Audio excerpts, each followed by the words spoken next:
freedom, man. That's what it's all about.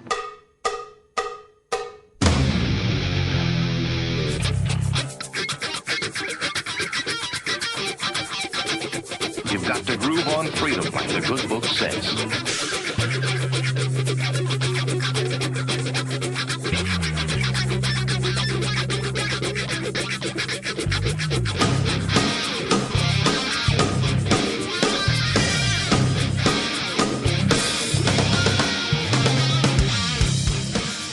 Welcome.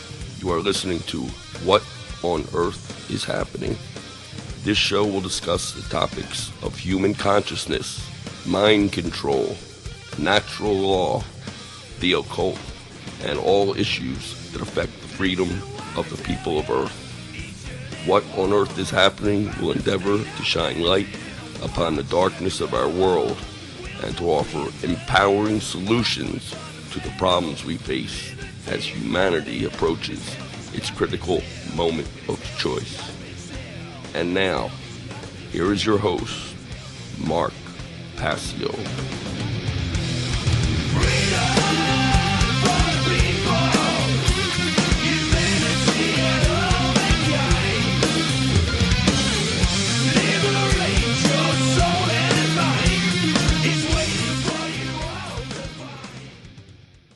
Welcome, ladies and gentlemen. Welcome, one and all. You're listening to What on Earth is Happening right here on the Intel Hub News Network.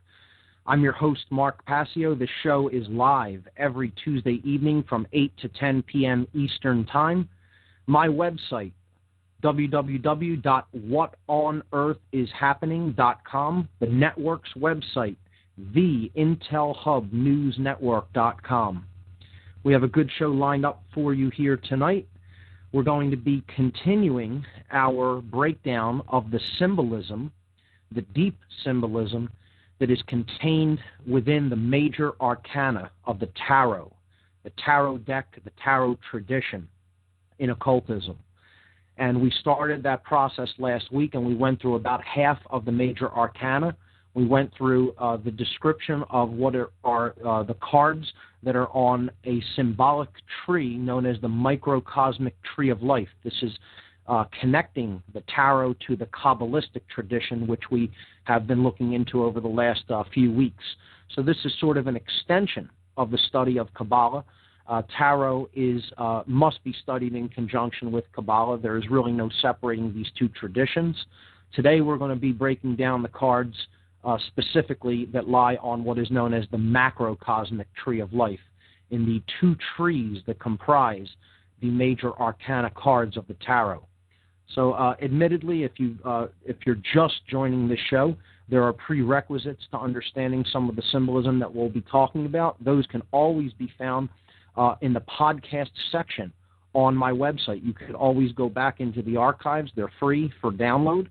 And you just go to whatonearthishappening.com and click the podcasts section, the podcast tab, and then all the shows, the past shows will be listed there. You can listen to them live right on the page, or you can download them and put them on a digital music device of any kind, an MP3 player, your cell phone, and along with the actual digital podcasts there in MP3 format, you can get images that are related to each podcast, and often documents and videos that often will be presented there that go with the topics that were talked about and covered in each individual episode. So avail yourself of that information. I put it up there every week, and it is there for everyone to use. And jump right into the topic. And again, I encourage people to call in. I like to take calls, and there are no taboo topics here, so call in and bring up whatever you like. Last week we left off discussing what is called the microcosmic tree of life. Again, tarot and Kabbalah must be studied in conjunction with each other. They are complementary occult sciences. And what both of these traditions really are all about is understanding the self better. I posted some videos on the podcast for Kabbalah, and last week I posted some additional ones about tarot, and they both attempt to explain that these traditions ultimately are about knowing oneself better. They're about understanding the forces that are at work within the human psyche. And the symbolism is all really geared toward that goal, to help one go within, to help one understand that which is at work within oneself. The better we know ourselves, the more we are in tune with really the forces of nature, and the less we are able to be manipulated externally by those who do understand the human psyche and seek to twist and manipulate that knowledge and use it for their own selfish aims and agenda. And they can only wield that knowledge as a weapon if they are doing that against ignorant people, against people who are ignorant of self. So this tradition is an allegorical and a symbolic one that needs to be understood as such in order to really hammer that message home and to open up one's mind to the understanding of these rich symbols that are very complex and multifaceted and need to be contemplated upon in order to be understood. So with that having been said, I want to direct everybody up to my website to either the podcast section, or you can go right to the radio page by clicking the Listen Live button on the left-hand side of the site. And there you will see some images for tonight's show. If you do that on the radio page, if you go to the radio listen page, underneath the player, you'll see a link for 5 images. And you can click those and bring up these images to follow along with some of the concepts I'll be talking about tonight. Increasingly on the show, I will be relying on putting up some imagery along with each show so that people can follow along, because we're really going to be getting into symbolism much more. And this is why I chose this break. We were discussing methodologies of mind control, but I chose to put a break into that and instead break down these 2 occult traditions as sort of an initiation into a higher awareness about the occult and its symbols, because this will act as a prerequisite for the later section, which we are going to get into in a couple of weeks when we talk about subversive symbolism as our 13th method of mind control, a technique of mind control, that being the language of symbolism used subversively against the human consciousness. After we break down symbolism, we will have all the necessary tools to understand the occult aspects of one of the most vile attacks and examples of false flag terrorism ever to take place in this country or in the world, for that matter, the events of 9/11/2001, which we will be breaking down in the future on this show when we talk about the 14th and final methodology of mind control that I'll be analyzing, called chaos sorcery, which is my term for the basic, very dark usage of the Hegelian dialectic, or what other researchers have termed problem, reaction, solution, a term I believe coined by the researcher David Icke. I call it chaos sorcery because I believe that is more akin to what it really is all about, because it is driven by occultists who understand the mechanisms of fear. And these occultists employ this technique to great success. And again, all of the breakdown of this symbolism and the symbolism that I'll be breaking down in the next section is a prelude to understanding that event as a dark occult ritual. And that can sound far-fetched to some individuals based on where their consciousness is right now, but that's what this show is all about. It's about putting building blocks together to help people to understand the tapestry that exists and help them to understand events that are playing out in a higher light of consciousness and reason. So with that being said, what I want to start with is, if we look at image number 1 on the site or on the podcast from last week, whichever section you happen to be referring to on my website, you will see the image of what is called the microcosmic tree of life of the tarot. This is a card arrangement that is created by the first 11 cards of the Major Arcana of the tarot. This is one of the 5 subdecks of the tarot, the Major Arcana. The word arcana, again, simply means knowledge. So this is the higher knowledge of the tarot deck because it explains the forces that are existing within the individual unit of consciousness, or in other words, the individual person or being, okay, what is called in different occult traditions, the monad, the one, okay, the one unique droplet of consciousness within the ocean, okay?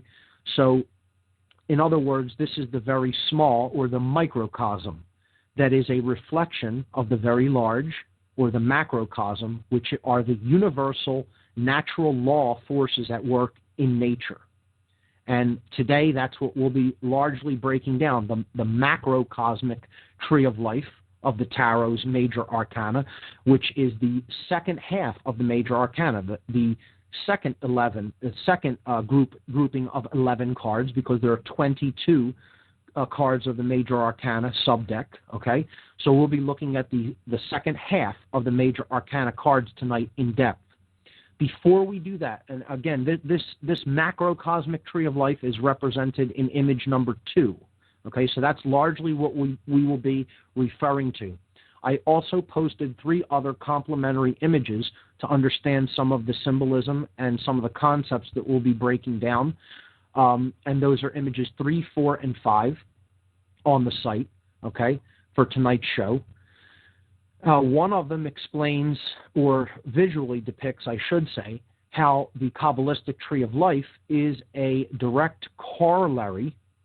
It is an allegorical and symbolic corollary for the chakras of the body, the energy centers that exist along the spinal column that are associated with glandular activity that basically regulates consciousness within the body.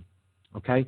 So these 7 chakras, and this is from a Vedic tradition, chakra simply means spinning wheel or vortices, vortex, okay? This tradition is an ancient tradition, thousands of years, that comes down to us from thousands of years ago through the region of the world known as the Indus Valley, and this is where India is now. Okay, so it's an ancient occult tradition, spiritual tradition, and it relates to the Kabbalistic tradition. As we have seen in previous weeks. I won't go into a full review of that, but as we will also see again tonight when we break down the macrocosmic tree of life of the tarot. The 4th image represents the connections between Kabbalah and tarot and the 4 worlds of Kabbalah as they relate to the 4 subdecks of the minor arcana of the tarot. I was told during the break that we have a caller online through the Blog Talk Network, Kathy. Bob, you can put her through. Do we have Kathy on the line, caller? Yes, we do. Hi, Mark. Glad to talk with you again. How are you this evening? Hi, Kathy. How are you? Wonderful. You were talking about symbols, and I find that very interesting. But I hear everybody all over the net, and they're so hung up on the symbols. I like their information a bunch. But they sit there and they chat, like the symbols are going to jump up and attack them or something. Oh, that has a symbol on it. Woohoo, it didn't get me. I see symbols everywhere I go. And I haven't been attacked by any of those symbols yet. Knowledge is good. Don't worry about the symbols so much. Sure. Yeah, a lot of people don't understand that symbols also have dual meanings, and they get hung up on one interpretation of them, and often it's a very negative interpretation of the symbol, and a lot of people don't understand that very same symbol can have a positive interpretation as well. Have you heard of the Dewey Divil site? They have a site, and they post it. It's called oneevil.org and oneheaven.org. And they have so much information there. Do you have an email where I could send you some links? Sure. You could send any information that you have to mark@whatonearthishappening.com. Mark@whatonearthishappening. Okay, I'm going to let you go ahead with your show because I wanted to send you some links. Great. I appreciate it. You have a great evening. You too. Thank you, Kathy. Great. Okay. So anybody else wants to call in, you go to the top of the list. I tell Bob just basically put the callers through or let me know, and they'll get priority. So back to the breakdown of some of the symbolism of the tarot, and hopefully we can do this effectively enough that we see how powerful some of the symbolisms could have on our understanding of ourselves and the forces that are at work in nature. What I want to start with is image number 1, okay? Actually, before I do that, I was just wrapping up the breakdown of some of the images that are up on the website, image 4 and 5.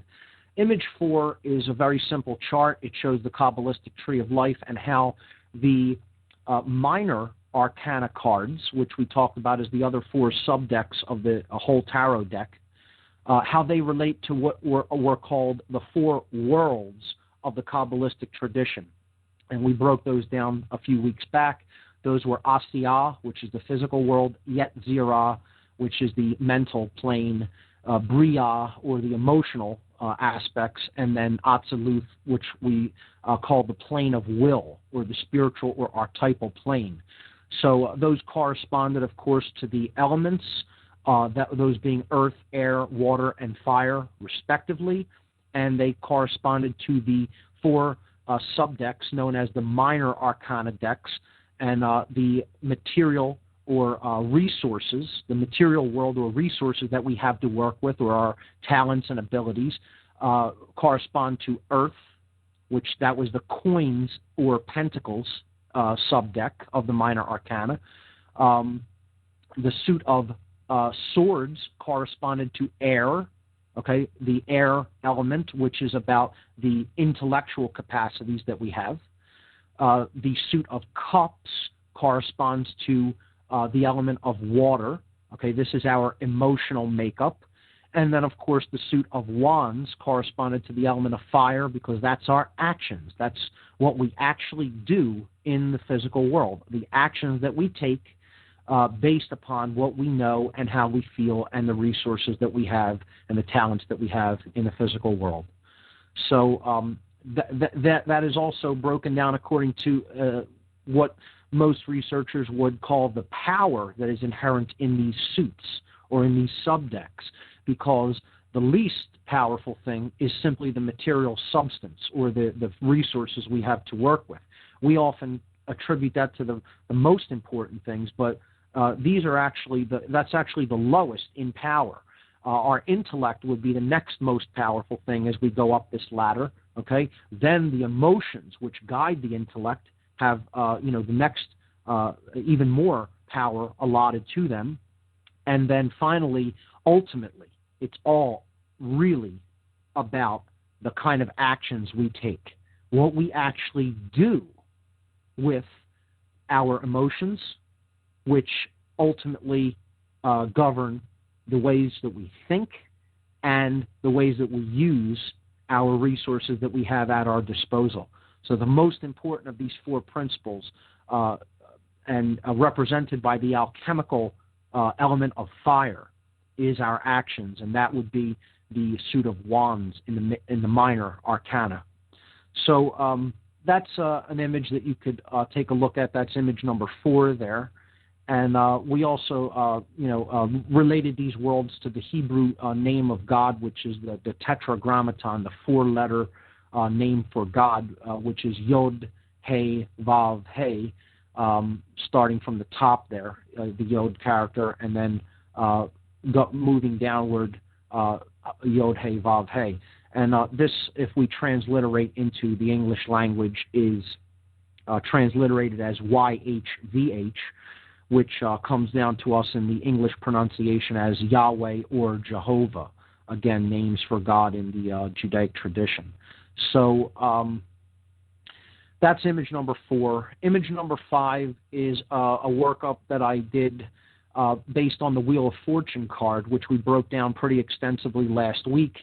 And we talked about the hidden words that are comprised of the 4 letters that spell out the word tarot, T-A-R-O, and if we complete the circle, go back to the T, T-A-R-O-T.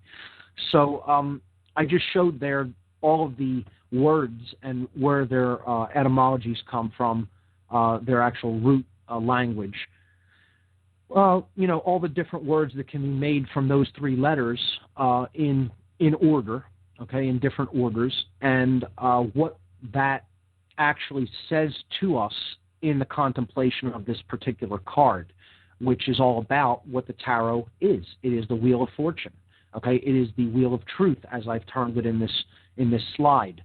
So the word rota is there, which means wheel, and that comes from Latin. The word rota means wheel in Latin. Tarot itself is a truncation of tarot, T-A-R-O-T, a derivation of that word.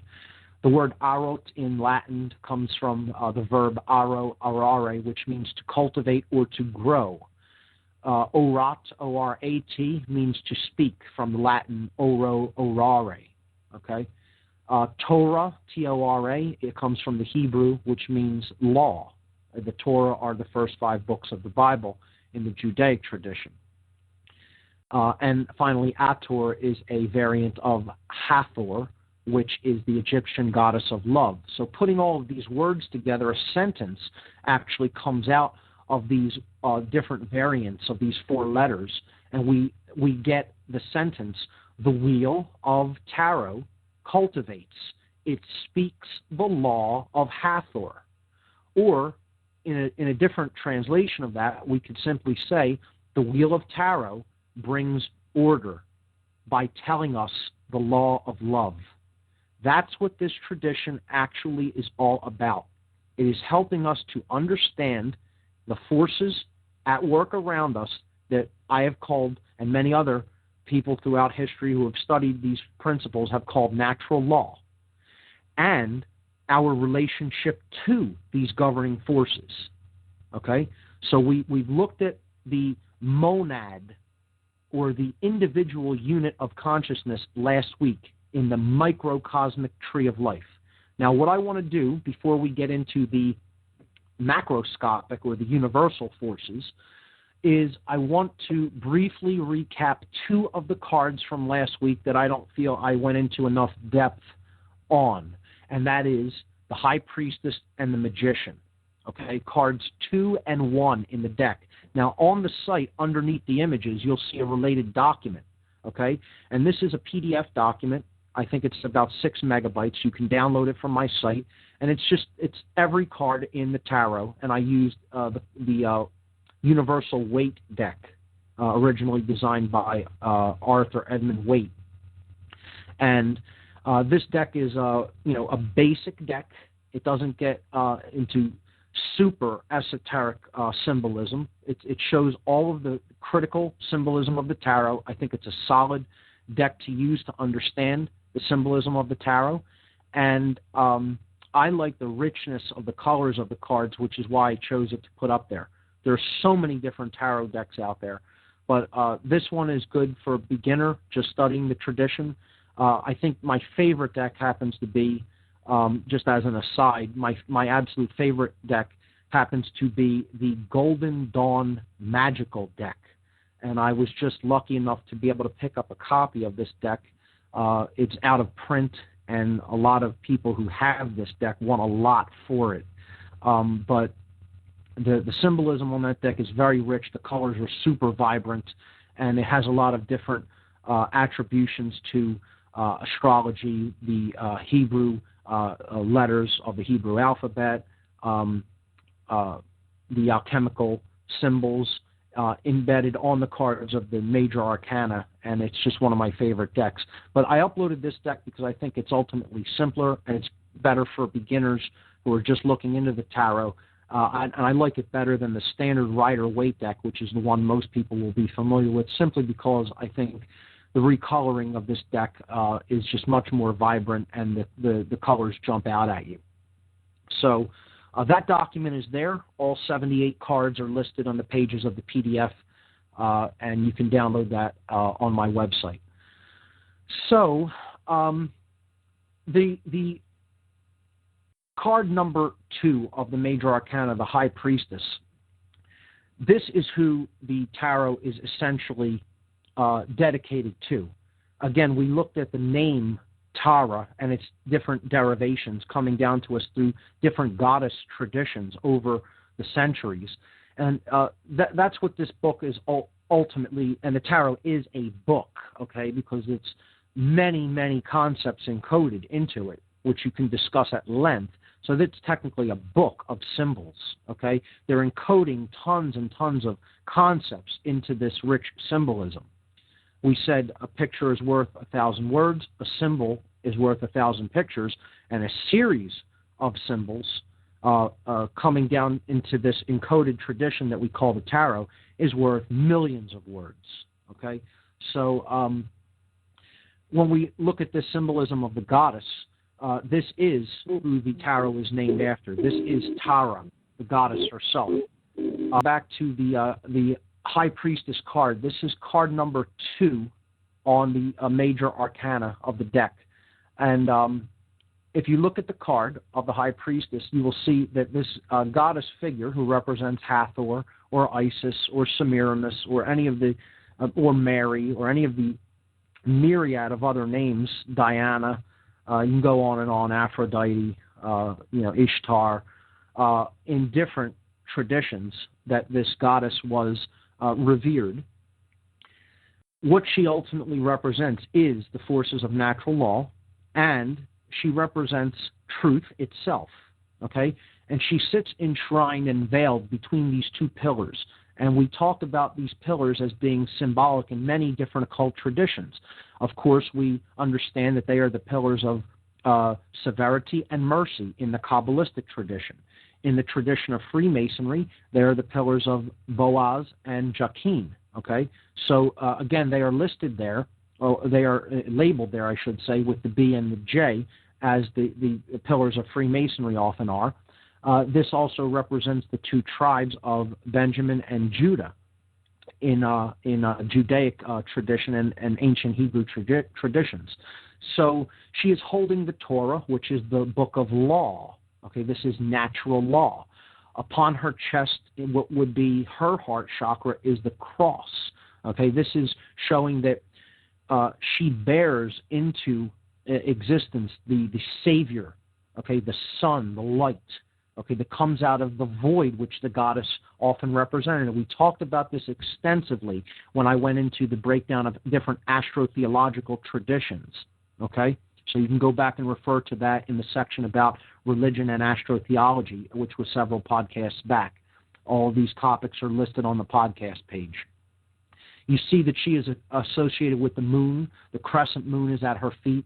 The flowing dark robes, again, always a symbol that is given to the goddess because she is the goddess of the night sky. Okay, we see that she is crowned, again, the queen of heaven. Okay, the lunar goddess, the moon, the dove. We talked about the moon being a symbol depicted by the dove in ancient occult traditions, because it is the white dove that crosses the sky that makes the journey across the night sky. Okay, again, this is a symbol, not to be taken literally as a dove. Okay, the Kabbalistic tree can clearly be seen behind her upon the veil. She sits within the temple, and this is the symbolic Temple of Solomon. Again, this isn't an actual building, as many people insist that it is. Okay, it is a symbolic building that is about our brain and the makeup of the human psyche. Okay, it is the left brain. The pillar of Jachin represents the left brain hemisphere, the logical male solar brain. The pillar of Boaz, or the dark pillar, okay, represents the right brain hemisphere, the lunar forces. It represents the yin energy. Again, the pillar of Jachin would correspond to the yang energy. This is the male dual aspect of consciousness. And we need to bridge these two and bring them together into a synthesis if we are going to arrive at harmony with truth or natural law, which is what this goddess represents symbolically. Okay? So, again, and the veil is there because it is telling you this isn't something you see readily. It is something that needs to be penetrated. It is something that needs to be, you need to go within to discover, because the temple represents the self, the higher self, and you don't reach oneness with that sacred feminine force or energy and natural law principles and truth until you go deeply into the self, which is what the Temple of Solomon represents. So I hope that clarifies more what this card represents, and it corresponds on the microcosmic tree of life in the Kabbalah to the sphere, the Sephirah, known as Chokmah. Okay, Chokmah in the Kabbalistic tradition represents wisdom. So this goddess figure, this symbol, helps us to get in touch with the wisdom that is the knowledge that we have accumulated about all of the aspects of ourselves and about natural law, and then to take proper moral action in the world based on that knowledge. That's why it is on the pillar of mercy, which is the masculine pillar. Okay, if we correspond this to the microcosmic tree of life in image number 1, it would be at the top of the right-hand side, all the way at the top. That's called the pillar of mercy, as we talked about it when we looked into the Kabbalistic tradition. And the very top card on the right-hand pillar on the Kabbalistic tree, or this microcosmic tree of life, that represents the Sephirah known as Chokmah, which is wisdom. And wisdom is actually applying that which we know and have taken into ourselves as our understanding. Not just understanding in and of itself. That's the sphere on the left side. That's an internal quality, and that's the Sephirah known as Binah, okay? Or understanding, just simply understanding. Wisdom is understanding applied in the world. That is why this card comes just before the highest level of the macrocosmic tree. Taking proper moral action in the world is the thing that puts us the closest to the cosmic consciousness itself, represented by the very top of the Kabbalistic tree, okay, which is Keter, or the crown, okay, becoming truly illuminated, okay, unity consciousness, bringing all of the forces of nature under one's command, which is the magician, okay. So this is the very top of tree number 1. We're still breaking down a couple of things on the microcosmic tree to set up our journey into the macrocosmic tree tonight. Okay? The magician card, he is crowned, as you see, because he is connected with the concept of the crown, or the Keter Sephirah, on the top of the tree of life. He is illuminated. He is covered with white. He may be wearing a red and white robe, but he is completely surrounded by a white glow. This means he has become the illuminated one, okay? And people think that the word Illuminati always means something negative. It does not. There are positive illuminates in the world, okay? People who do know the self, people who have mastered their internal forces, represented by the 4 objects that are placed upon his table under his command, yet he needs not wield them as weapons, because now he is connected to the true wand or scepter of power, which he holds in his right hand. This is an analog to truth, wisdom, and unity consciousness. Okay, the concept of as above, so below is also depicted. He is connected with the higher self through the wielding of that scepter of power, okay, representing he has conquered himself, the lowercase s self, and he rules the kingdom of self, okay, as we've talked about the concept of dominion. He has dominion over himself, the only thing you're allowed to have control over. He controls his own thoughts, his own emotions, his own actions, and he has brought them into unity. He has brought them into unison with each other, such that he has become a being that as he thinks, so he feels, and so he acts, and there is no contradiction between these 3 aspects of his consciousness. Okay? So the 4 elements are under his command. The 4 elements of the material world is under his command. This is what, in the Christian tradition, Jesus, the words attributed to Jesus in the New Testament, what he said when? He said, when you make the eye single, okay? when you make the two into one, okay, when you bring yourself into unity in what he termed the kingdom of heaven, right, that you can say to the mountain, mountain move, and the mountain will move. The command of the forces of nature, of natural law, are on the side of the one who has achieved self-mastery. And this is all about the self. This isn't about serving any other god. This isn't about different dark occult traditions can twist it into that. But I'm trying to teach the pure, original tradition of what these cards were originally intended to help the initiate or the student accomplish, which is to know oneself and to come into unity consciousness, to become the ruler of the kingdom of self. Before the break, we were talking about the Magician card, which is the top of the microcosmic tree of life, the first tree of the tarot. And we're going to start getting into the breakdown of the macrocosmic tree, which is the second 11 cards of the Major Arcana.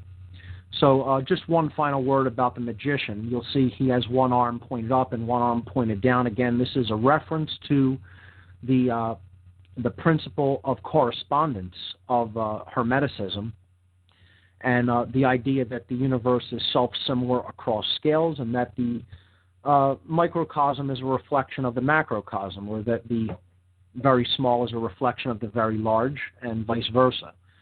So this is also represents that he is plugged into the energy of higher consciousness, and he is bringing it through himself, through his actions in unity consciousness, that he actually takes in the physical domain, represented by his hand that is pointed down toward the earth. Okay? So when one has achieved this state of self-mastery and understands what their work is here on the ground, they act in this capacity to bring those higher levels of awareness down to others who are also in the physical domain.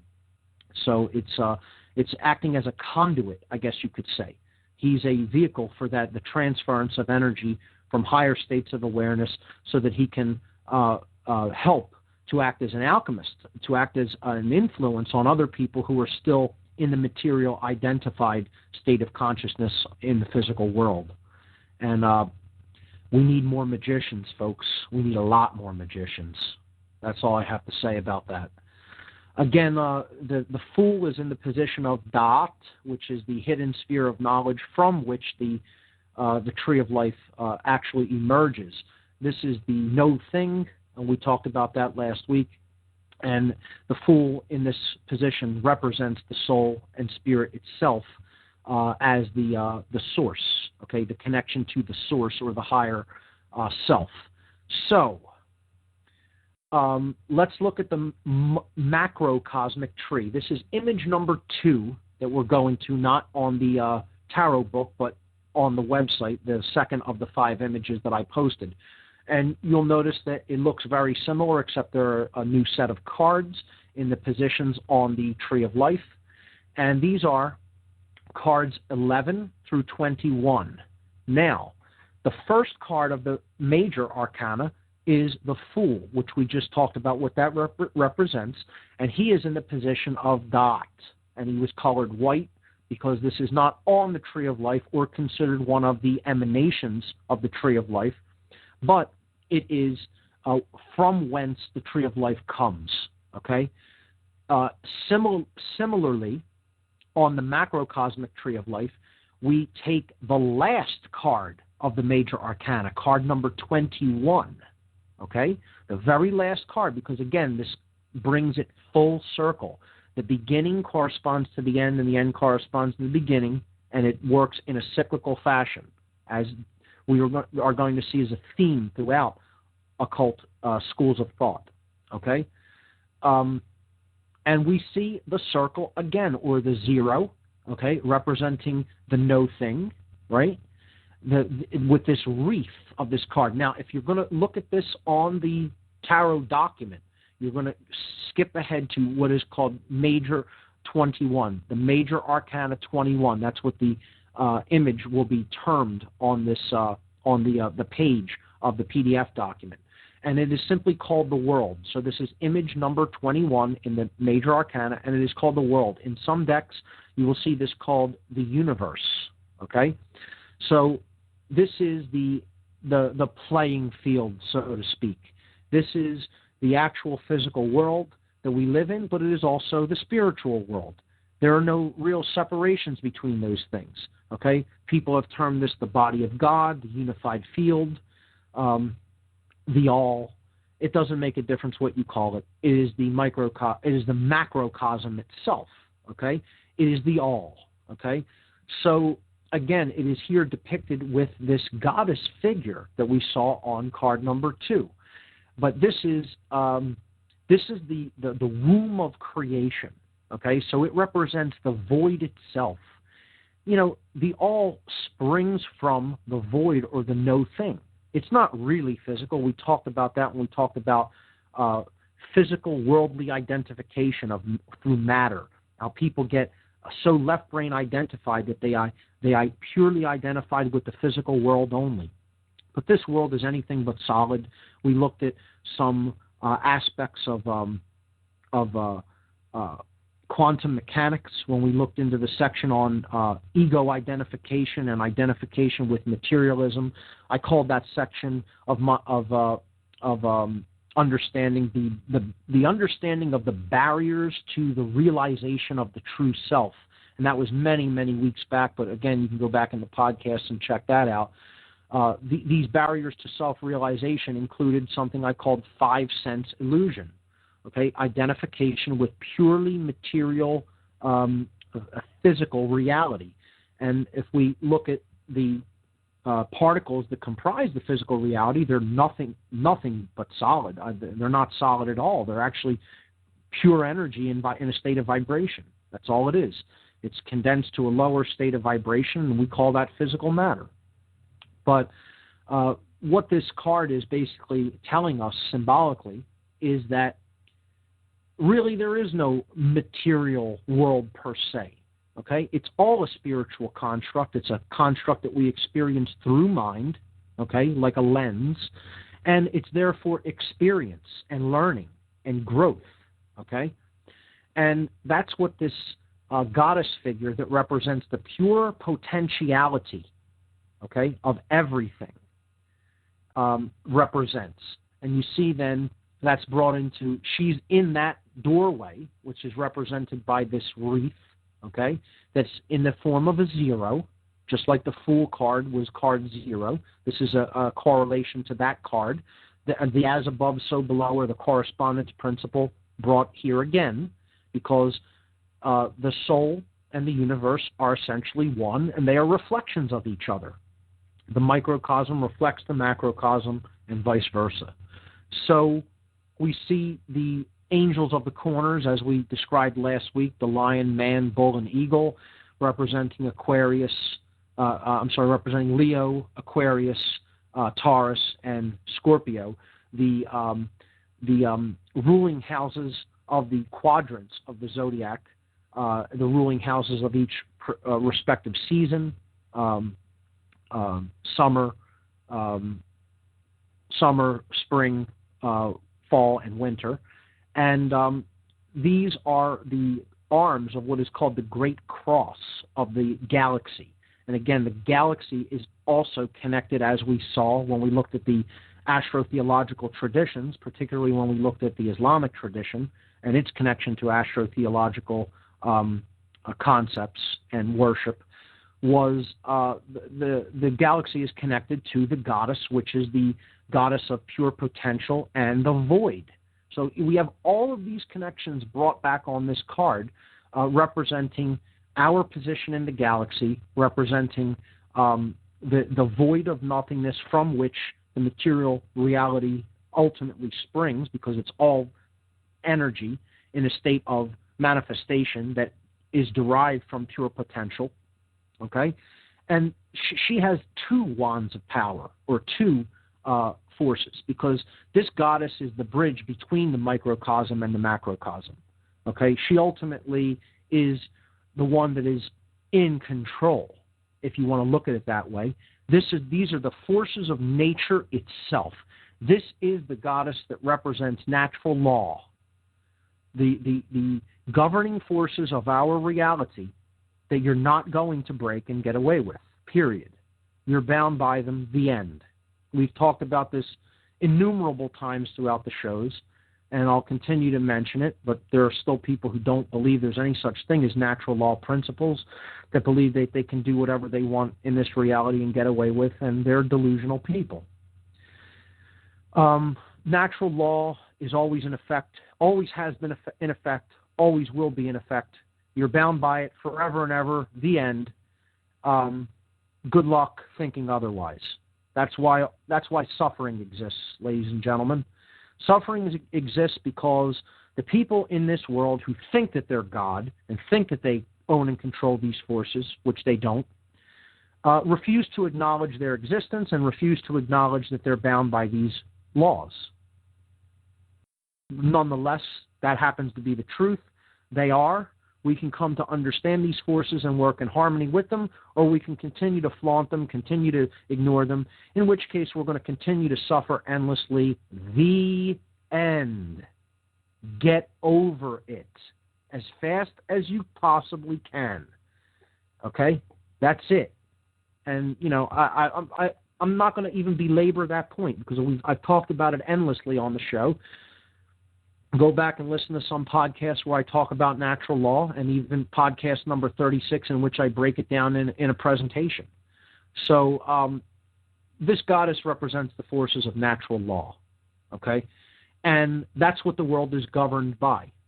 And these laws are not derived from simply the physical. Again, that's why the zero symbol is there, okay, representing that these are derived from the realm of potential, or the spiritual realm. They're not, you can't see them by studying just the physical world. You have to have a more holistic, all-encompassing worldview in order to discover these laws. You're never going to discover them just in left-brain, logical, analytical science. Okay? You need the wisdom of the right brain hemisphere, the sacred feminine, which is an analog to the goddess herself, a bringer of higher aspects of consciousness through the nurturing forces, through the emotional qualities of the self, and you need to bridge that with the analytical and logical qualities of the left brain. Those can't be thrown out, those masculine forces. They need to be bridged and combined into a synthesis with the qualities of the right brain. And that's why she holds these two scepters of power, okay, which she is this bridge between these masculine and feminine forces. She controls the whole game. It is natural law. You can look at that as a feminine, nurturing mother, not a strict disciplinarian or a vicious, control freak or anything like that, because these laws are not put into effect as a prison. They are put into effect as a guide, as guidelines on how to conduct ourselves and to reach self-mastery so we do not have to experience suffering, and this realm can become the paradise that it was intended to be. Okay? So let's start the breakdown of this tree, and this goddess or this world card is put into the position of Dot, again, as the hidden sphere on the Sephirotic tree, to represent that this is where it ultimately all comes from, okay, and goes to. It's a flow in a circle represented by that wreath around this goddess figure, okay? And that's my best attempt at a breakdown of the world card. So let's build it up as we've done in the microcosmic tree from the base, from the Malkut position. And again, if you need a reference to these words, you can go back to the images of the Tree of Life in the Kabbalah section. You can bring those images up on the website. Okay. Again, this is a building block form of study and teaching. You have to grasp the concepts and some of the jargon in previous teachings and study, and then we are going to continue to use that as we go forward. So again, this is a stepwise progression. That's what we have to understand. That's what initiation is. Initiation is taking these building blocks and then stacking them, and then stacking them, and stacking them, just like you build a building. And this is how we build an understanding, a deep understanding of self. And that's all these symbols are for, ladies and gentlemen. We can't build them into something that they're not. It's not a religion. It's not a belief system. It's a tool. That's it. It's a tool. Symbols are ultimately tools. Now, they do have an effect upon our subconscious and conscious minds. But you know what? They do that more so if we're completely ignorant to the language of symbolism. Once we understand and become symbol literate, we can understand how symbols in any given position or aspect are being used. That's the key to their true decoding. Okay? Not just looking at the symbol itself and saying, oh, that always represents this. No. A symbol may be used in one place to represent something, and then it can be used in a different place and represent something altogether different, depending on who's using it and for what reason. We need a more mature understanding of the language of symbolism. I can't stress this enough. And too many people in the so-called freedom movement who think all the occult is negative, it's all horrible, it's all of the devil, it's all, satanic, do not understand, because they have not really initiated themselves into this rich language of symbolism and these teachings, and they do not understand that these can be applied to be a force of great good. And I'm sorry, but I'm never going to admit or acknowledge that some of what these people are saying, that it's all negative and it's just all trying to put spin on something that's evil. It's not the case. This is a child's interpretation of something that they know very little about. Okay? And you'll know who I'm talking about, and you can go out and look at all different kinds of researchers that talk about this as purely being negative. Okay? Now, knowing what I've come forward and said on this show about human freedom, do you think I would come and start to teach a tradition that is purely negative and can only be used for ill? Of course not. Okay? I'm trying to help people gain a more holistic understanding of what the occult really is and what it's really used for in its pure form and what it is being used for in its adulterated form. Okay? Because there's a world of difference between those two usages. And again, I think we need to grow up and we need to be a little bit more mature about this. Okay? So with that having been said, let's break down this macrocosmic tree now. Okay? In the Malkuth position, which is the very bottom of the tree, okay, for the people who haven't yet, I guess, mastered the jargon, and again, these are just Hebrew terms from way back that relate to concepts, that's all. Don't get caught up in the jargon, okay? We're looking at the very bottom or the base of the tree along the middle pillar, okay? That's depicted there in red on image number 1. On image number 2, I'm sorry, okay? So this is the judgment card. And if we look at, if you're following along with the PDF document, you go to the judgment card. This is card number 20. That's in Roman numerals, 2 X's, okay? And it says judgment on the bottom. It's an angel with a trumpet blowing the trumpet. The trumpet has a cross attached to it, and there is a man, a woman, and a child rising from sarcophagus, from sarcophagi, the plural of sarcophagus, okay? They're rising from tombs, let's just call it to be simple, okay? And this represents the call out of purely material identified consciousness, okay? From base, mundane, material world is all there is, state of awareness. That's what this represents. That's why it is in the Malkuth position in this ordering of these cards, okay? Now, again, these are the forces of nature that are at work. These are all natural law principles and forces. We have a choice whether to go along with this calling. This is a wake-up call.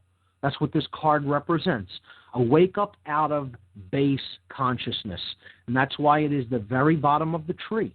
You can't really do much of anything or make any movement upward in consciousness until you at least hear and begin the process of responding to this call, which is the initiate's journey, okay, toward higher spiritual understanding. That's what this card ultimately represents. The cross is a symbol of crossing over to something new, a bridge. You cross a bridge, okay? You go through a gate.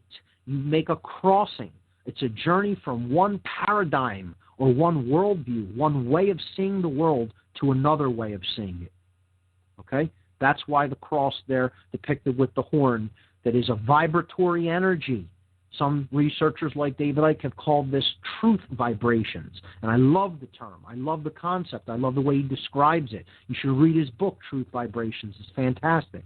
His first book that he put out after his wake up to this form of vibratory consciousness. Okay? Great person. Unimaginable level of courage to do what he does and stick with it through all of the ridicule he's gotten over the years. He's one of the people I consider an influence and an inspiration because of his courage to speak his mind regardless of what anyone thinks of him. And I'd like to think that I go in those footsteps, so to speak, because I don't care what anybody thinks of what I say and talk about. You know, I'm going to speak it, period. So this is what the Judgment card is about. And it's not a negative card just because it says judgment. It's the beginning of our exercising judgment, of wanting to know the truth. Okay? If we don't do that, then it can be seen as a negative card, because then we are going to experience the judgment of natural law when we ignore it, refuse to come into understanding and cooperation with it. Again, two meanings. A lot of times symbols have dual meanings. So again, we go along with this wake-up call. We exercise positive judgment. We can rise up from our state of being dead, okay, spiritually. And again, this is what the dark occultists call us. They call us the dead as a whole. That's what they refer to the mass of humanity as, the dead. Wonderful, wonderful people, okay? And they do this because they say if you're in a state where your thoughts, emotions, and actions aren't in unison, okay? If you're an ignorant person, if you're an apathetic person, if you're a lazy person and a coward, you're essentially dead. All of the soul qualities are deadened, so you're dead. You're in a coffin, you're in a sarcophagus, you're completely dead. You're identified with the material realm. You can be conditioned, you can be manipulated, you can be put into a state of hypnosis and trance at will, and put on strings like a puppet. And they own you. When you're in that state, you're a complete slave to their form of dark manipulation in consciousness, and that's why they call people like that the dead. And I 100% concur that they are dead. I think it's a horrendous thing. I think I get angry when I even think that people are that wicked that they talk about living beings like that. But is it true? Absolutely, it's true. Hard thing to admit. I didn't want to admit it for years of my life, but I can say when I'm wrong. And this is the real state of humanity. Isn't people waking up with their arms out to this call? This is a more positive interpretation of this card. Most people are lying in that coffin with the lid closed. Okay, that's not me being negative. That's just the truth. That's just how it is right now. It's our goal to help to sound that alarm, which is what the angelic force is doing, as a wake-up call to come out of this completely deadened state of awareness. Okay, so I hope that helps to clarify the symbolism and deeper meaning of that card. And again, these are my deeper interpretations of these cards based upon my study and my initiation into the occult. And it's a very holistic and integral interpretation, okay, from many different traditions and points of view and perspectives. So I want to help the audience to keep that in mind. There will be other interpretations of these symbols. You should engage them all, because no one's word is final on any of this. This is an exploration and study of the self that's infinite, okay? The universe is infinite, and so is the soul, so is the spirit, and so a study of these cards is infinite, all right? Just that, to say that as a caveat to the further study of this tradition, all right? So let's move to position number 9 on the Sephirotic tree, which is the sphere of Yesod, okay?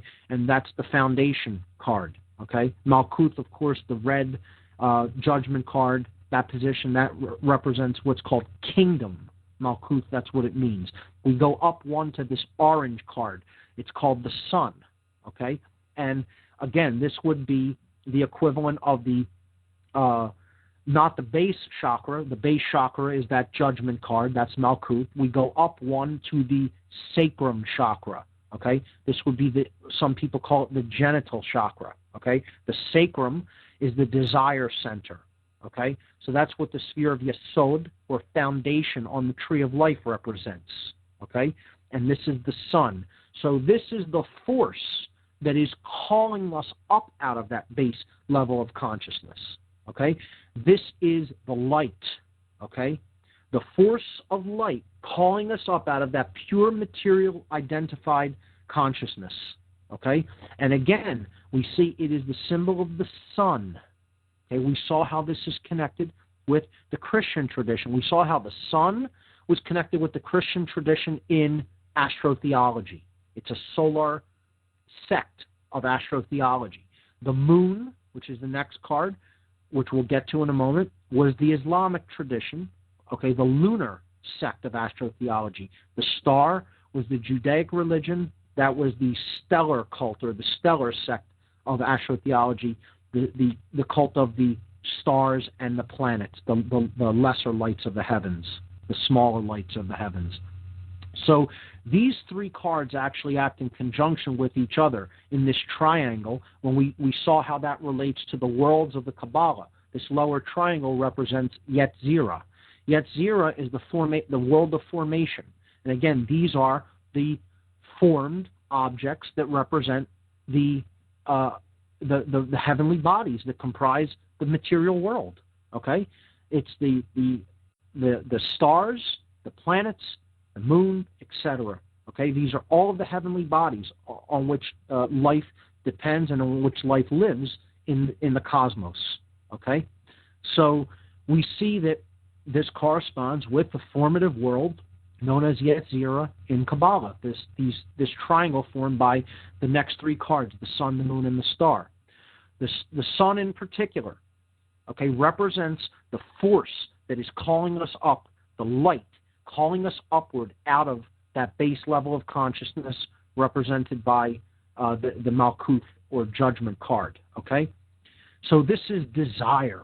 We need desire to move forward, okay? That's connected with the sacrum chakra, okay, or the planet Jupiter, as we saw when we looked at the connection to the tradition of the Vedic chakras when we superimposed a solar system with our solar system with the planetary attributions on each chakra site. Again, this is all a connected tapestry, and I would highly encourage people to go back and listen to the podcast and work with the imagery. It's key.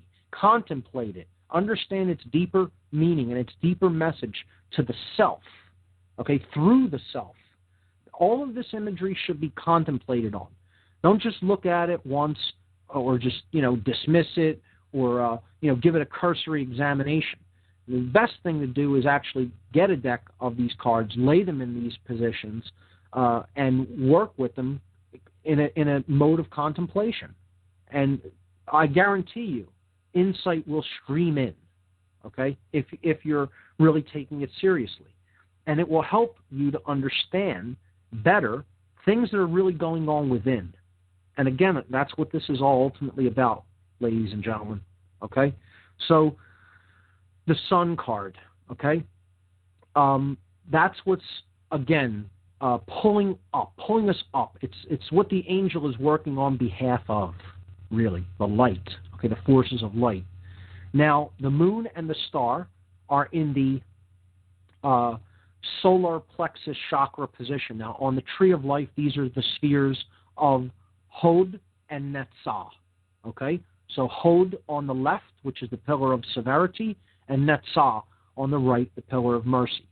So we have an internal aspect and an external aspect of will, of light, okay, of the forces of evolution calling us upward out of base consciousness, which is represented by Malkut.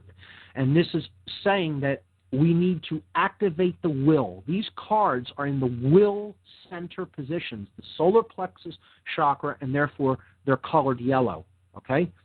So the moon represents that we need to connect, okay, with the higher forces that help us to develop courage, okay?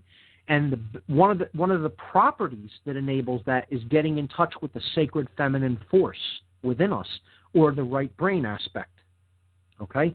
And again, that's what this left-hand pillar, the pillar of Boaz, or the black or dark pillar, ultimately represents. These are all the internal sacred feminine yin forces of consciousness, okay?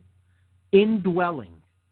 Now, this is what the lunar principle is all about, and hence the moon is on that pillar of severity, okay? Corresponding to that, but acting in the complementary, or some would say the dualistic role, because this is a dualistic chakra center that has two basic principles, courage and will, is the star card, okay? So the star card is on the active side, and it's shown, this would be connected with the concept of the water bringer. You see this water bringer pouring water out into a lake or a stream, and has 1 foot in the waters, 1 foot on land. This is, again, bridging the material and the spiritual worlds, okay? This is telling us, yes, while we need to develop courage within, and while we need to use the spiritual principles that we don't actively see in the physical plane, we need to do that work on the ground, okay? So this is about taking action. It's the solar plexus center, okay? It's about courage and will. And that's what this star card in this position is basically symbolic of, that we need to keep, 1 foot in the spiritual plane, 1 foot in the physical plane, okay? We need to be in this world, but not of it. And the work that needs to be done here needs to be done on the ground, on the game board floor, so to speak, which is the material plane. We can't get caught up in this idea that because we understand that our true nature doesn't lie in the physical world, that there's nothing to do here. That's nonsense. This is a cop-out, okay? This is a cop-out of the right-brained imbalanced, or, what I just generally refer to as the New Agers that have, gone too much into a state of right-brain imbalance, all right? Thinking that there's nothing to be done here because they don't identify anymore with the physical world. Nonsense, okay? We need to make that connection to the spiritual realm, but understand that there is work to be done here in the physical plane. And that's what we are tasked to do, to change the manifestations on the physical plane, because the physical plane isn't really separate from the spiritual plane. Okay? It's just that same energy condensed to a lower vibration so that experience may be had, and knowledge can be gained, and growth and progress can be made. As we move toward higher and higher levels of awareness, moving back toward true unity with the all. Now, this star card, again, represents that understanding that we need to be rooted in both worlds. We need to act as a bridge between both worlds, and how important it is that there is actual action that needs to be taken in the physical domain, that we cannot ignore that, okay? So that's what we're talking about now, the yang forces at work, okay? So this is the male aspect of the natural law forces of creation, okay? And again, that's why this is on the male pillar, or the pillar of mercy, as it is called in Kabbalah. Okay, so it would be the sphere of Netzah, okay, which means victory. Okay, the sphere of Hod, the moon card, means splendor. Okay.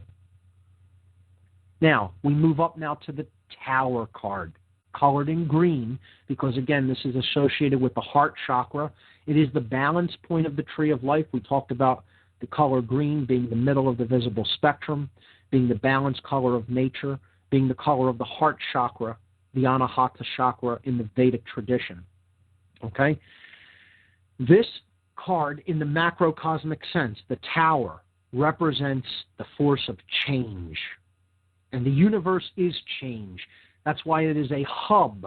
It is the central hub of the macrocosmic tree. Everything is in a state of change at all times. This is what the universe means. The word universe means the one change. It comes from uni in Latin, a prefix which means one, okay? Unity, bringing to oneness, okay? Unison, etc., okay? It means one, uni, okay? And versare, the verb versare in Latin means to change. And there are people who, want to belabor this point, saying, okay, you look it up in a Latin dictionary, it says to turn. Well, it doesn't mean to physically turn. It means to turn in the sense that leaves turn into another color in the fall. They change colors. The seasons turn from one to the other like a wheel, okay? And that's what it represents. Okay, change is what versare ultimately means. The universe is the one thing that is constantly changing in a state of dynamic flux. That's what the word actually means when we break it into its etymological constituent elements. Okay? This Tower card often represents sudden change. And we see the crown being blown off the tower, the people, falling out of it being on fire again. You could see the correspondences here to 9/11. We'll talk about this card when we get into the symbology of the 9/11 event. But what this card represents ultimately in this macrocosmic sense, according to the forces of nature, is that the forces of nature are ultimately governed by the principles of change. And we cannot stay in a state of consciousness that doesn't want to accept change, that wants to always keep things in a, seeking to keep things in a steady state. We're going to experience suffering if that's the case. Things are always changing, and our minds have to be fluid and go along with that change. Otherwise, we're going to be like the oak tree in the wind that snaps when the wind gets too powerful. Okay, we need to be fluid and be willing to bend with the forces of nature as they are coming in and affecting our consciousness. And that's what we're really experiencing right now.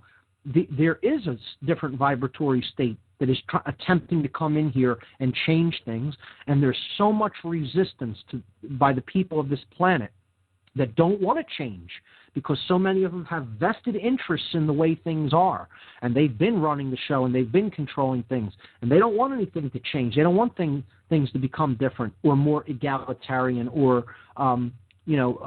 more free. They like it in the controlled state that it is right now and have no problem with it continuing on like that into the foreseeable future. Okay? But ultimately, the people who are serving that force, that dark force, are going to snap like the oak tree snaps in a tremendous wind. There is no stopping this force. The higher will of the universe is going to see its will done regardless of what we want or any of us want here. That's what people have to understand about this. Everybody's going to ultimately get this. You don't really have the choice. So if you want to look at it in the highest aspect of it, free will, yes, you could say is an illusion. The only thing that how free will really applies is how much will you either cooperate with that force that's ultimately in control of this whole game, or how much will you try to go against it? In which case, you'll create an enormity of suffering for yourself. If you happen to step into that slipstream, that flow of energy, the world can become like a paradise, because you're getting the lesson that is intended by ultimately the higher will, which you can call it whatever you want, the unified field, the dynamic intelligence that underlies all creation. You can call it God. I don't care what you call it, okay? But you're not going against that force and ultimately winning. And the problem is the bulk of humanity is going against that force, and somehow we think we're going to escape unscathed. How I describe this force of change that's represented by this Tower card. Imagine that the forces at work in the universe are like a hand, okay, and they're attempting to guide and shape, let's say, a huge aspect of a huge amount of clay, okay? You remember, this is a nice anecdote that helps explain this concept. You remember silly putty or what do they call it? Play-Doh, right? Play-Doh. Everybody played with this stuff when they were young. Different colors of soft clay you can mold, and you had molds for it. You could press it through things. You can make spaghetti. You can make shapes. Everybody played with this. At least people, kids that I guess grew up in the same era as I did, who are probably in their mid-30s now. You had this stuff when you were young. You definitely had to, okay? And you would put it through a mold. You'd squish it through, and, a shape would come out the other side. Well, that's what humanity is. And the forces of nature are the forces of change represented by this Tower card. And what the universe is, or what this big change that we're trying to go through, that we're going to go through, is like a mold, or let's say it's a wall, right? And it's got a shape cut out, right? So this big ball of clay, right, needs to go through this wall. It needs to go through the shape. Let's say it's shaped like a star, just to have an image in mind, right? And the natural law forces, or these new vibrations coming in, are saying, well, here's the big bulk of humanity represented by this ball of clay, this Play-Doh, right? And it needs to go through this star-shaped gate or portal, okay? And there is no choice as to whether it's going through. Oh, it's going through. The question is it going to, while it's on this side of this gate or portal, is it going to realign itself and streamline itself and mold itself of its own volition and its own free will into a shape that is conducive to going through the shape, the cutout, right, without being splattered up against the wall and forced through, okay? This is why we call it a force of nature. Force. It's going to be forced. You don't have a choice in natural law progression. It's a force. This is why it's called a force of nature, ladies and gentlemen. There is no choice to whether comply with that or not. It's going to happen. The only choice is how much damage happens on this end of the transition. Where do we streamline ourselves? And do we already mold ourselves into a new form, and we go through peacefully? So we were talking about the Tower card on the macrocosmic tree of life before we went to that last break. And we saw how the Tower card at the hub, the heart chakra location, represents change. And indeed, as we've talked about many times here, the aspect of care, okay, is the generative principle. It is what actually creates the reality that we experience, okay? And again, this is the central aspect of the triangle that forms the world in the Kabbalistic tradition known as Bria. Bria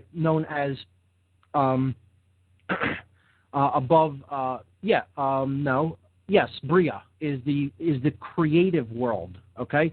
So this is the world above Yetzirah, which is what we talked about with the three cards, the sun, the moon, and the star. This world of the triangle that is formed by the Tower, the Devil, and the Temperance card, okay, form the world known as Bria in Kabbalah, the creative world. And again, this connects back with the generative principle, okay, of care and how much we align ourselves with the forces of natural law. So the Devil card, okay, which is the next card upward on the tree of life on the left-hand side, on the middle of the left-hand pillar of the tree, okay? This is on the pillar of severity, and this card is in the position of the Sephirah known as Geburah, which means severity. And indeed, it is a card depicting severity. The Devil card ultimately represents, in its highest aspect, going against the forces of natural law. Okay, so this is our free will decision not to engage higher levels of awareness, not to engage self-knowledge, in which case we have the option to enslave ourselves. And you see there the two beings, the male and the female, that are chained and subordinate to the devil, representing the Satan force, okay, which is the force of fear, which is the force of devolution in consciousness, okay? Yet, look at the chains. Look at card number 15 of the Major Arcana, the devil card, okay?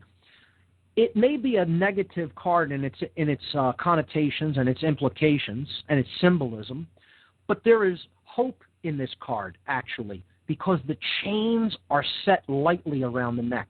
They're not fastened super tight, choking the two beings, the male and female. They are put upon them themselves. They could lift these chains off of their neck at any time. See, this symbolism is very specific. It indicates that we have the free will choice to discontinue our current ways that are basically flying in the face of natural law principles. We can do that at any time. We have the free will to do that. And we can go over to the Temperance card, which represents, again, an angel, okay, with the flow. This angel has the flow of energy going. It is the alchemy card. Some decks call this alchemy. Some decks call this simply art, A-R-T, the art, okay, as you'll hear some occult sciences referred to as particularly alchemy. So this is the alchemist card. This is on the pillar of mercy, the right-hand pillar, the right-hand path. And this temperance card, it represents the Sephiron known as Hesed, which means mercy. Okay, so these are the central hubs of these two pillars, and they represent going along with natural law or refusal to go along with natural law. So that's temperance is becoming the alchemist. It is accepting the natural law forces. It is the positive aspects of natural law which are there to teach us, are there to help us to evolve. Okay, so you can look at, this is natural law itself, these two cards. And one represents our choice to go along with it. One represents our choice to disengage from it. Okay? And both of them are connected to the Tower card in this triangle of Briah as the creative world, because this is how we create our reality. We create our reality through either the learning of and acceptance of natural law forces or ignoring them, in which case our life becomes severe. If we accept them, we understand them, we accept them, and we live in harmony with them, we go toward the pillar of mercy, and life becomes a flow guided by angelic forces. Okay?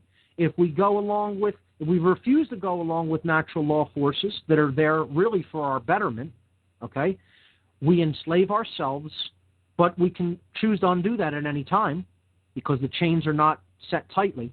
Okay, it's our free will decision to fly in the face of natural law. Okay, and we are ruled by the Satan principle. Okay, which is the opposer, the adversary, the one who tears us apart from within, because we are ultimately a non-unified being. We exist in a state of duality. Okay, depicted by the man and the woman separated and chained, but they have chained themselves. And that's what we're doing. That's the path we're on, folks. You want to know where humanity is? You want to know the best example of what humanity is right now? It's card number 15 of the Major Arcana, the Devil card. That's what we've done to ourselves. No one has done it to us. We've done it to ourselves. Okay? And people will disagree with that, and they'll pound their fists on the wall. They'll pound their fists on the desk. They'll curse my name for daring to say that. It's other people's manipulation. It's just, this is all something being done to us. We're victims. Poor humanity. We're victims. Well, you keep going right on ahead with that apologetic worldview, okay, and keep making excuses. and keep pointing the finger outward, okay? And I'll keep helping people by helping them point their finger inward, because that's where change happens. That's why the change card is on the middle pillar, and it's associated with the heart, ladies and gentlemen. That's where change happens, within the individual, and it's a one-on-one work that needs to be done from within with each individual person. Nobody can do it for you. They can only inspire you or influence you or help you, but you have to do the work yourself for change. Okay? So that triangle helps explain the creative forces at work in the world. Now we go up to the top triangle, the world of absolute, and I hope I could explain this in 10 minutes. We'll see what we can do. If not, we'll carry us over a bit into the next show. But let's continue with the final three cards. We have at the top triangle the Death card, okay, the Hanged Man, and Justice, okay? So the Death card up at the top left-hand side of the Pillar of Severity represents the forces of involution, okay? This represents the decay elements of nature, that things always move into different forms. Things don't stay the same. They are always changing into different forms. Energy remains, but it takes on new forms, and life passes through stages where it exists in incarnation, and then it goes back into the no thing, and then back into a state of physical being or incarnation, and that is a cyclical process. So this Death card is what you could consider a force of involution. And again, it's on the internal aspect of the Kabbalistic tree on the Pillar of Severity. Okay?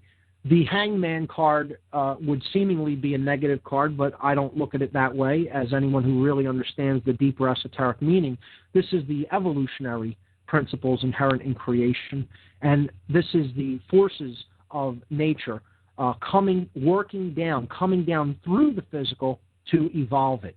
Okay, represented by the initiate being put upon the world tree or the cross.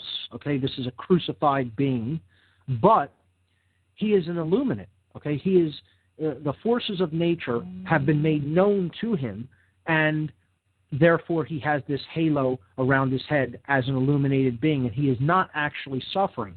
This is the evolutionary forces coming into the flesh, I guess you could look at it as, coming down through the spiritual world and being grasped while in the flesh. So this is an initiate who has understood natural law, and he understands that while it may bind him, it is something that is there for our evolutionary development in consciousness. And it is that evolutionary force itself that this card represents in the macrocosmic domain. Okay? The Hanged Man card. Card number, what is that? That's 12, I believe. Yes, 12. Okay?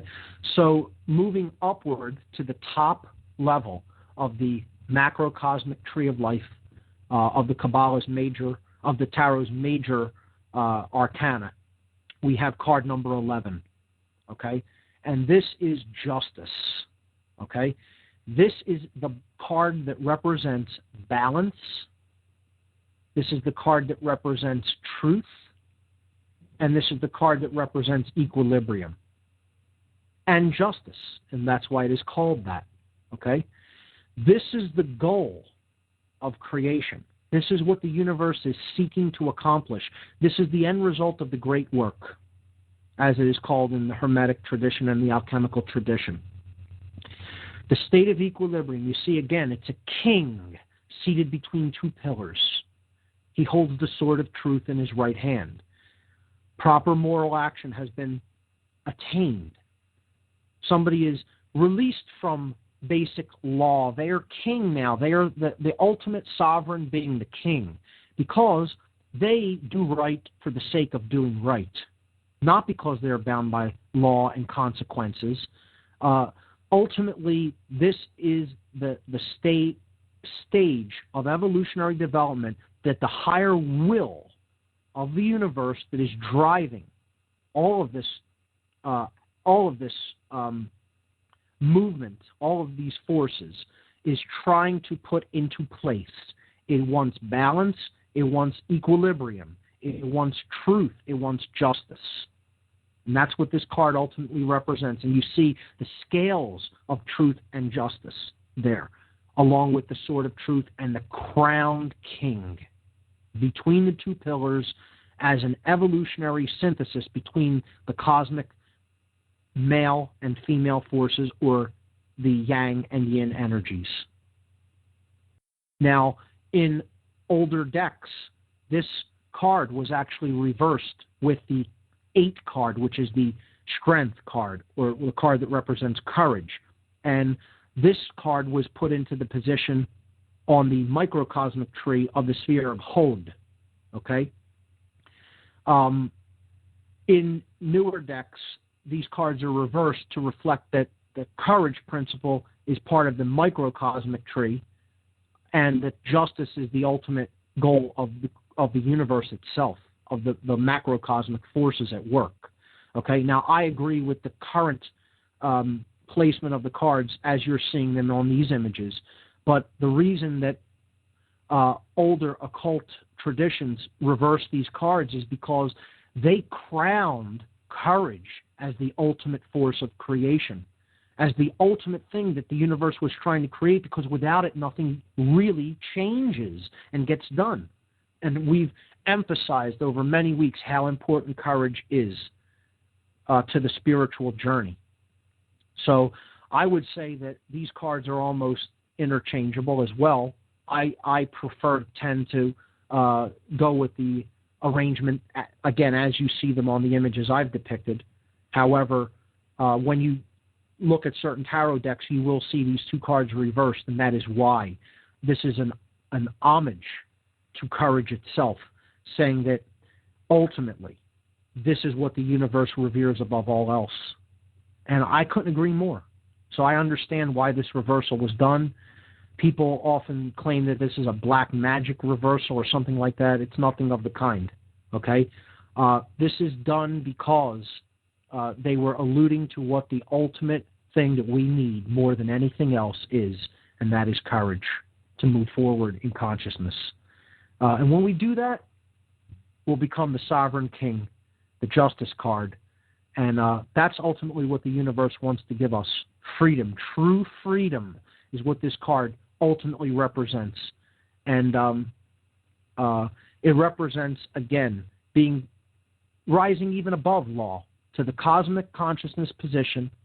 Okay, this is what the universe is trying to ultimately create, and it's freedom from law itself, even the natural law, okay, because you won't need to be bound by the repercussions of going against natural law, because you'll follow it simply because the recognition that it is simply right and goodness and justice, okay, will be enshrined, okay, as king. That's all we really have time for here tonight, folks. I hope you've enjoyed the show. Next week we'll do an all call-in show. Let's try it and see how it goes. Based on the past, I think it'll go great, because we have some great callers into the show. We only had one today, but hopefully we'll have many next week. Hope you've enjoyed our lessons on the tarot. I hope you'll study the tradition further. You've been listening to What on Earth is Happening. I'm your host, Mark Passio. My website, whatonearthishappening.com. The network's website, the Intel Hub Newsnetwork.com. Thanks for listening, folks. I'll see you here next Tuesday evening. Good night.